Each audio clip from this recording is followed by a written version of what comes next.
بسم الله الرحمن الرحيم. إن الحمد لله نحمده ونستعينه ونستغفره ونعوذ بالله من شرور أنفسنا وسيئات أعمالنا. من يهدي الله فلا مضل له ومن يضلل فلن تجد له وليا مرشدا. وأشهد أن لا إله إلا الله وحده لا شريك له، وأشهد أن سيدنا ونبينا محمدا عبده ورسوله، صلى الله عليه وعلى آله وأصحابه وعلى سائر من اقتفى أثره واتبع منهجه بإحسان إلى يوم الدين.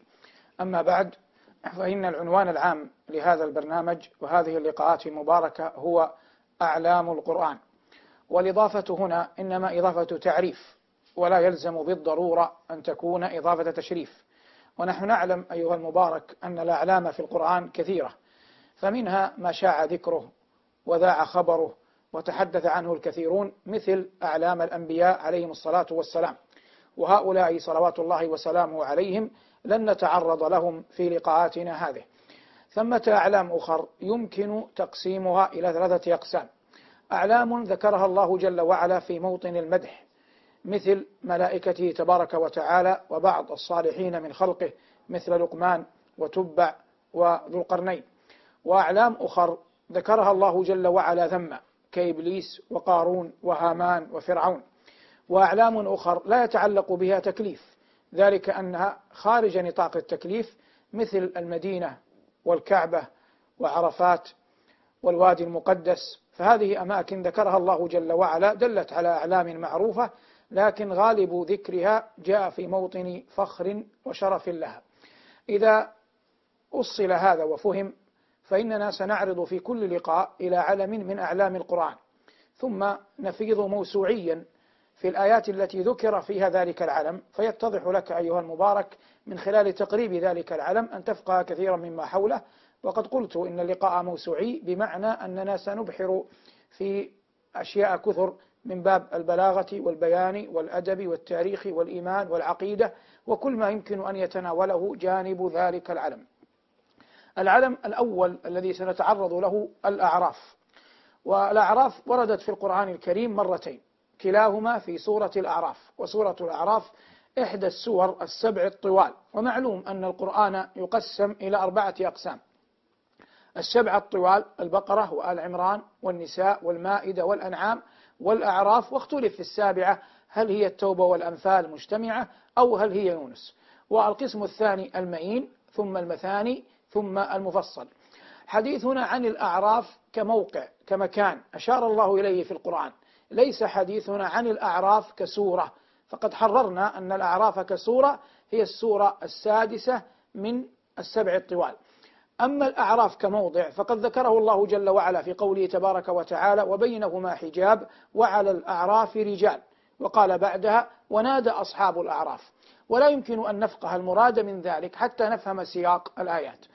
يوم القيامة يوم حق، ولهذا قال ربنا تبارك وتعالى: الحاقة ما الحاقة، لأنه أمر متحقق الوقوع لا محالة. لكن الأعراف في ظاهر القرآن مكان ممكن أن يكون سورة، ممكن أن يكون تلالة، ممكن أن يكون جبالة. المهم فيه الثابت منه أنه مرتفع، بدلالة أن الله قال: وعلى الأعراف، ولفظ على حرف جر أول استعمالاته في العلو والارتفاع. فربنا تبارك وتعالى يقول في أول تلك النداءات: ونادى أصحاب الجنة أصحاب النار أن قد وجدنا ما وعدنا ربنا حقا، فهل وجدتم ما وعد ربكم حقا؟ قالوا نعم، فأذن مؤذن بينهم اللعنة الله على الظالمين. هذا يكون يوم القيامة. لكن هذا النداء جاء له نظير في السنة، فالنبي صلى الله عليه وسلم في يوم بدر بعد أن رمي قتلى بدر في القليب ناداهم صلى الله عليه وسلم: يا شيبة بن ربيعة، يا عتبة بن ربيعة، يا أبا جهل بن هشام، سماهم أو سمى بعضهم. ثم قال له عمر، قال صلى الله عليه وسلم أولا: هل وجدتم ما وعد ربكم حقا؟ فقد وجدت ما وعدني ربي حقا. فتعجب عمر. لما تعجب عمر؟ لأن الأصل في الموتى أنهم لا يسمعون. فقال عمر رضي الله تعالى عنه وأرضاه: يا نبي الله، كيف تخاطب أقواما قد جيفوا، أي مضى لهم 3 أيام قد كانوا موتى. فقال صلى الله عليه وسلم: يا عمر، ما أنت بأسمع لما أقول منهم، ولكنهم لا يستطيعون جوابا. هل هذا مختص بهم أو يمكن إجراءه على غيرهم، هذه مسألة اختلف العلماء فيها، وإن كنا ندين الله أن الأصل في المقبورين أنهم لا يسمعون. قال الله تعالى: وما أنت بمسمع من في القبور. بعدها قال الله جل وعلا: فأذن مؤذن بينهم، بين من؟ بين أهل الجنة وبين أهل النار، اللعنة الله على الظالمين. ولهذا يقولون إن طاووس بن كيسان التابعي المعروف دخل على هشام بن عبد الملك الخليفة الأموي المعروف، فقال له: يا أمير المؤمنين اذكر يوم الأذان. قال: وما يوم الأذان؟ فتلا عليه الآية: فأذن مؤذن بينهم اللعنة الله على الظالمين الذين يصدون عن سبيل الله ويبغونها عوجا وهم بالآخرة كافرون. فصعق هشام، فقال طاووس بن كيسان: هذا ولم يعاينه بعد. إلى الآن لم يأتي ذكر الأعراف، ثم جاء ذكر الأعراف بعدها. قال الله جل وعلا: وبينهما، أي بين أهل الجنة وبين أهل النار، وبالتالي سيكون قطعا ما بين الجنة وما بين النار، وبينهما حجاب. وعلى الأعراف، وهذا موضع كلمة الأعراف الأول في القرآن. إذن فهمنا أن الأعراف مكان مرتفع، والعرب تقول لما يعلو على الديك بأنه عرف لأنه عال. قال ربنا: وعلى الأعراف رجال. لما قال ربنا رجال خرج بعد أن يكونوا ملائكة، وإن قال بهذا بعض أهل الفضل من أهل العلم لكنه بعيد مرجوح جدا. لما مرجوح جدا؟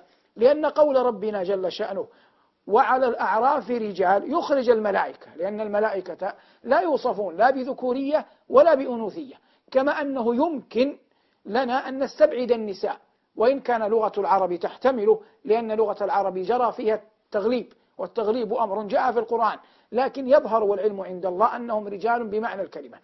قال ربنا: وعلى الأعراف رجال يعرفون كلا بسيماهم. يعرفون كلا ممن؟ جاءت الكلمة منونة وهي تنوين عوض، أي يعرفون كلا من أهل الجنة ومن أهل النار. قال ربنا: بسيماهم، أي بعلاماتهم.